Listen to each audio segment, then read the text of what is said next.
હનુમાનજીની દિવ્ય આરતીનું શ્રવણ કરીને હવે કરીએ તેમના એક ચમત્કારિક અને આસ્થાના ધામના દર્શન. કળિયુગમાં જો કોઈ દેવતા પોતાના ભક્તોની પોકાર ઝડપથી સાંભળે છે તો તે છે સંકટમોચન બજરંગબલી, જેમના નામના સ્મરણ માત્રથી ભય દૂર થાય છે અને ભક્તના જીવનમાં નવું સાહસ સંચરે છે. તો આવો હવે દર્શન કરીએ અમદાવાદના બાપુનગર વિસ્તારમાં બિરાજમાન શ્રી ભીડભંજન હનુમાનજીના પવિત્ર ધામના, કે જ્યાં ભક્તોની અતૂટ શ્રદ્ધા અને દાદાની અપરંપાર કૃપાનો અનુભવ થઈ રહ્યો છે. ભૂત પિશાચ નિકટ નહીં આવે, મહાવીર જબ નામ સુનાવે. દેવ હનુમાન માટે કહેવાય છે કે દેવ હનુમાનનું જો સ્મરણ પણ તમે કરી લો તો તમારી આસપાસ રહેલા તમામ અનિષ્ટ તત્વોનો નાશ થઈ જાય છે અને દેવ હનુમાનની વિશેષ કૃપા ભક્તોને પ્રાપ્ત થાય છે. આવા કલ્યાણકારી દેવના એક કલ્યાણકારી મંદિરના દર્શન કરવા આવો આપણે જઈએ અમદાવાદના બાપુનગર વિસ્તારમાં, કે જ્યાં સાક્ષાત વાસ છે સંકટમોચન હનુમાનનો. અમદાવાદના બાપુનગર વિસ્તારમાં ગીચ વસ્તીની વચ્ચે શ્રી ભીડભંજન હનુમાનનું પાવન સ્થાનક આવેલું છે. કહેવાય છે કે આ મંદિરની સ્થાપના દશકાઓ પૂર્વે થઈ હતી, જે આસપાસના વિસ્તારમાં અને અમદાવાદના ખૂણે ખૂણાથી આવતા ભક્તો માટે આસ્થાનું કેન્દ્રબિંદુ બની ગયું છે. અહીંયા ખૂબ જ ભક્તો આવે છે અને ખૂબ જ ભક્તોના કામ થાય છે. ભગવાનના પરચા એવા છે કે સાક્ષાત હનુમાન દાદા અહીંયા બિરાજમાન છે, એટલે ભક્તોને ખૂબ અહીંયા શ્રદ્ધા છે અને એમાં બાપુનગરની જનતાને તો ખૂબ જ શ્રદ્ધા છે આ ભગવાન ઉપર, હનુમાન દાદા ઉપર. ભીડભંજન હનુમાન મંદિરમાં પ્રવેશતા જ એક વિશાળ ત્રિશૂળ અને તેની સાથે પ્રજ્વલિત અખંડ અગ્નિના ભક્તોને દર્શન થાય છે, જેના દર્શન કરીને ભક્તો મંદિરના મુખ્ય ગર્ભગૃહમાં પ્રવેશે છે.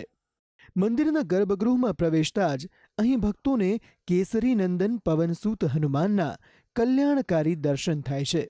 કેસરી સિંદૂર, આંકડાના પુષ્પોનો શૃંગાર, હાથમાં ગદા અને ભક્તોને આકર્ષતું કપિરાજનું સુંદર મુખ ભક્તોની આસ્થામાં વધારો કરનારું છે અને ભક્તો સંપૂર્ણ શ્રદ્ધા સાથે દેવ હનુમાન સમક્ષ અહીં નતમસ્તક થયા વગર નથી રહી શકતા.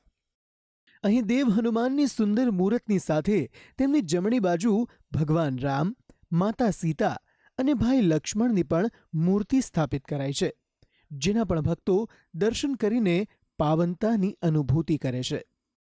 અહીં દેવ હનુમાનની જમણી બાજુ ભગવાન રામ, લક્ષ્મણ અને માતા સીતાની મૂર્તિ છે, તો તેમની ડાબી બાજુ શ્રી લક્ષ્મીનારાયણના પણ ભક્તોને દર્શન થાય છે. મંદિરમાં દર મંગળવાર અને શનિવારે મોટી સંખ્યામાં ભક્તો દર્શન માટે આવતા હોય છે અને ધન્યતાની અનુભૂતિ કરતા હોય છે. અહીં ભીડભંજન મંદિરમાં દેવાધિદેવ મહાદેવનું પણ પાવન સ્થાનક આવેલું છે. અહીં મહાદેવ મંગલેશ્વર મહાદેવના નામે ઓળખાય છે અને શ્રી ભીડભંજન હનુમાનના દર્શને આવતા ભક્તો અહીં મંગલેશ્વર મહાદેવના દર્શને આવવાનું અને મહાદેવને જળાભિષેક કરવાનું પણ નથી ચૂકતા. અહીં મંદિરમાં વિશેષ સેવાકીય પ્રવૃત્તિઓ પણ ચાલે છે. અહીં મંદિરમાં ગૌશાળા પણ કાર્યરત છે. જે ભક્તો ગાયને ઘાસ કે પછી ગાય માટે દાન આપવાની ઈચ્છા ધરાવતા હોય તો અહીં મંદિરમાં તેની પણ વ્યવસ્થા કરાઈ છે. ખાસ કરીને દર શનિવારે તો અહીં વિશાળ પાયે ભંડારાનું પણ આયોજન કરાય છે, જ્યાં નાના મોટા અને વયોવૃદ્ધ તમામ લોકો સેવા આપીને કૃતજ્ઞ થાય છે.